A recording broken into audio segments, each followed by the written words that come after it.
What's going on, everyone? So reports came out that the Miami Heat have lowered the asking price for Jimmy Butler. They essentially just want to get off of him, right? They're done. All parties are involved, done, right? They need it at this point desperately to get off of Jimmy Butler. And teams are interested. The Warriors are apparently back in on potentially trading and acquiring Jimmy Butler, because if you don't have to give up a bunch of first and you can essentially get him for just like swaps or whatever the ultimate outcome will become, why not make a play on it? But I want to have just a fun conversation, just a little discussion. So let me know your thoughts and opinions down in the comments below about should the Lakers kind of re-enter the conversation about Jimmy Butler. Obviously, the Lakers want to win now, right? And Jimmy Butler would be one of the best win now pieces, one of the best win now moves. I mean, Jimmy Butler, LeBron James, and Anthony Davis, there would be a little just kind of fit issues because Jimmy Butler's not a guy that's just like known to be this lights out 3-point shooter or excellent off-ball player. But the thing that I like about Jimmy Butler is he doesn't really care, right? He's willing to do the dirty work. He likes to do the dirty work. He's willing to lock down, defend. He can make plays, right? You need him to go get 30, he'll go get you 30. You need him to get 15, he'll get you 15. Whatever they need. If LeBron's having an off night, give me the rock. Let me go to work. And you can trust Jimmy Butler to do it. Jimmy Butler's done more with less than probably any star ever. Imagine him alongside Anthony Davis and LeBron James. I do think that there is a real argument to make a push for Jimmy Butler, right? I know people, same reason, same logic of Zach LaVine, people go, what about the depth? What about the depth? Right? It's not like we have this like super deep team with all this talent and we're just like running the league and we're one of the best bench units in the league. No, we're terrible as far as bench production and depth goes, right? So if you can kind of make your front end guys the best version possible, why not? And if you can get a guy like Jimmy Butler, who on any given night can just take over come playoff time, you know he's a ceiling raiser. You know he's a guy that's going to show up come playoff time. I think if you're very serious about winning a championship this year, I do think Jimmy Butler is a move that you should at least consider. I am okay with the Lakers not getting Jimmy Butler, right? Like, I'm not saying like you have to go like that's it. If you don't get Jimmy, you're not serious about winning a championship. I want to be clear on that. I don't think you have to, or it's like the move that is a must. But I do think there is an argument to be made for acquiring Jimmy Butler because he might be so cheap. Also, he gives you the flexibility you're looking for in the offseason. If it doesn't work out, Jimmy's probably not opting in, or you could always just reroute him elsewhere, right? Like if a team like the Warriors really is interested in Jimmy, like, hey, we'll trade to Jimmy, there you go, and you get him back, and boom, there you go, and you kind of clear space and reset the deck for the offseason, right? There could be some options, there could be some flexibility there. Also, is Jimmy willing to go to the Lakers? That's something else you have to keep in mind, because you also don't want to give up pieces and whatever little assets you do give up to go and acquire Jimmy. And he's like, I don't want to be a Laker. I don't want to be there. Because we know he wants to go to Phoenix. He's had interest in the Warriors, right? If he is willing to go to the Lakers, though, I think it's at least worth the conversation. I think you at least have the discussion and just see where they go. If they don't go nowhere, they don't go nowhere. If it doesn't happen, no big deal. Stay the course. Stay on path of getting a center and, a guard. But again, it's like, who would you get that would be better than Jimmy Butler? I still think Zach LaVine definitely slotted in, makes a ton of sense for the Lakers. I think he's a guy that really could kind of give you what you need and be the ceiling raiser. And he may end up actually being the best fit in the league for the Lakers outside of other superstars. But like Zach LaVine, I think given his skill set and the production, the way he's performing this season, I think really makes a lot of sense, could easily slot in and be that piece for you. But beyond that, right, I've talked about, do you take a flyer on Brandon Ingram? Right? Do you take a flyer on Jimmy Butler? Jimmy Butler would give you that guy that could help close down the stretch, be a guy that could help you, win games. The injury history is a bit of a concern, especially recently come playoff time. He hasn't really been super available for the playoffs.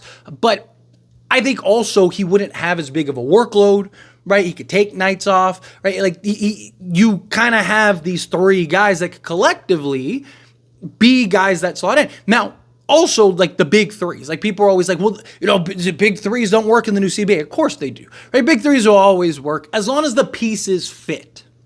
That's the key, right? You look at a team like Phoenix, the pieces make no sense, right? Having a Bradley Beal and Devin Booker, they're the same player that want to do the same things, that play the same position. And neither are skilled enough as playmakers to move over and play the point guard. And neither are big enough as true threes to slide over and play the three. It's a redundancy. It doesn't make sense. Think of all the big threes throughout history that have had success, right? They all had guys that did multiple things, played multiple positions, and guys that were willing to sacrifice for each other, right? Look at LeBron, Kyrie, Kevin Love, Kevin Durant, Klay Thompson, Steph Curry, even Draymond, right? You look at going back to like Boston with Ray Allen, Paul Pierce, KG. They all play different positions. They all want to do different things. Even Miami with Dwayne Wade, Chris Bosh, LeBron James, right? All three guys played different positions. All three guys could adapt and do different things out there, right? If one guy had it, then another guy kind of fade back and just do other things,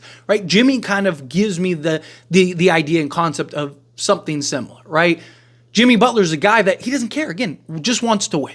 So he's a guy that if LeBron and AD are cooking and they're going off, right? Jimmy can be that guy that just buckles down and does the dirty work. He's still going to go get you your points, still going to go get you, 15 to 20, but he can also defend the best player on the other team. He can also lock down, he can help you close down the stretch, right? Like he's a guy that I really do think would make some sense for the Lakers. Problem is getting to his salary. So he's making $48 million.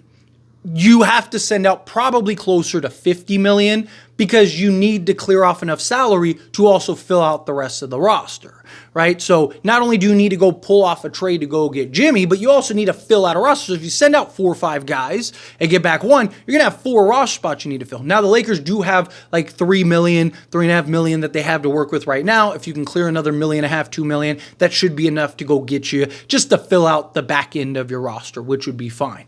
But also, how do you get there salary-wise? Because that's where the dilemma lies, right? So Rui Hachimura, Gabe Vincent are definitely going, but that only gets you halfway there, right? That's $28 million between the two of them. Then you add in, let's say, a Jared Vanderbilt. That's, $38 million, right? Add in, say, a Jalen Hood-Schifino and a Christian Wood. That gets you another 6, gets you to $44 million, roughly, $45 million, roughly. Still need to send out another $10 million, right? So can you stack to get there and maybe work it out with a third team, fourth team? Do you give up like a Max Christie? Do you give up an Austin Reeves? Which I don't think the Lakers would be willing to give up Austin Reeves. If you get Jimmy Butler, I'd rather keep Max Christie personally because I just think, if you had something where you'd have to probably go get a point guard, but you could just get somebody to slot in. Like, you'd be fine. Or just have the initiator, right? Even Max is initiated for the Lakers all season, right? Like, you could have LeBron be your pseudo point guard, or Jimmy could be the initiator. Jimmy does it all the time for Miami, right? So, like, you could easily work that out, and you could go with different, like, you could go with, like, Max Christie, Dorian Finney-Smith, Jimmy Butler, LeBron James, and Anthony Davis, right? If you were to trade in Austin Reeves, because if you were willing to trade Austin Reeves, then you could get there. You could land a Jimmy Butler. You could also clear off enough salary and then bring in those other pieces. Go get, a Markelle Fultz for the backup position, bring in like a Jemison, and now you're in good shape. And also you wouldn't have to give up. You could keep like say a Jalen Hood-Schifino or something, and then go use that to go get that backup center. Maybe go get a Day'Ron Sharpe, right?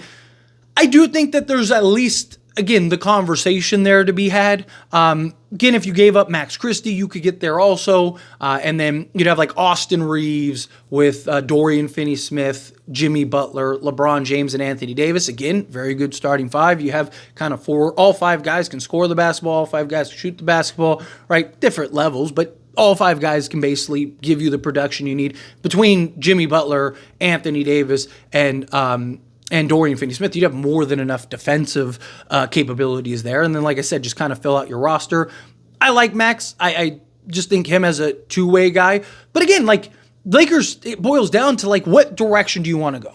Are we really going all in? Are we really trying to push our chips in and win a championship here this season and next and kind of in LeBron's tenure? Or are we trying to just like balance both and see if we can, hey, if we win one, we win one. If not, we don't, right? Like, that's kind of something that the Lakers need to kind of evaluate themselves and figure out, right? Where I think if you can go get that Jimmy Butler, then I think now you've made it clear we're pushing all our chips and we're trying to win. Let's go win a championship. Let's go Jimmy, right? With LeBron, AD, you got Austin Reeves. you don't really have that piece post LeBron because Jimmy and LeBron's timeline is pretty similar. They're pretty close. They probably only got a couple years left. However, you're the Lakers, right? And say in 2 more seasons after this season, let's say Jimmy and LeBron are gone and that's it, they depart. Okay, like you now have all this cap space, right?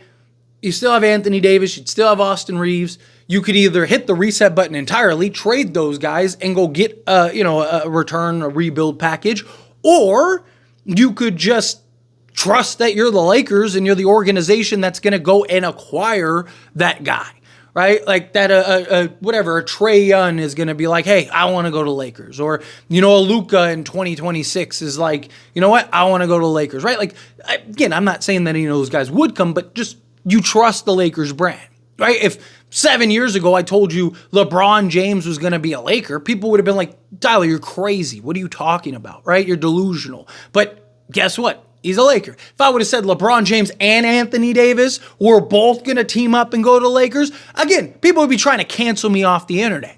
Trust the brand. Trust that you're the Lakers brand. Go make a move to go all in and see what happens. If you don't do it, at least you tried. At least you made the attempt. If it does work and you win a championship or 2, then everyone's going to praise you, right? So again, it's just fun conversation, just exploratory since they lowered his asking price. But let me know your thoughts and opinions down in the comments below. What do you think? Do you like the idea of going and getting a Jimmy Butler? Do you think, nah, stay away from Jimmy Butler? He's not the answer. Would you still prefer like a Zach LaVine or somebody over that? However you feel, whatever your thoughts are, I'd love to hear it either way. So let me know down in the comments below. That being said, if you haven't liked this video, hit that like button. Helps me a lot. So we enjoy these types of videos and I truly appreciate it. Not subscribe channel, hit that subscribe button. Turn on the bell notifications. Appreciate y'all. See you in the next one. Thank you.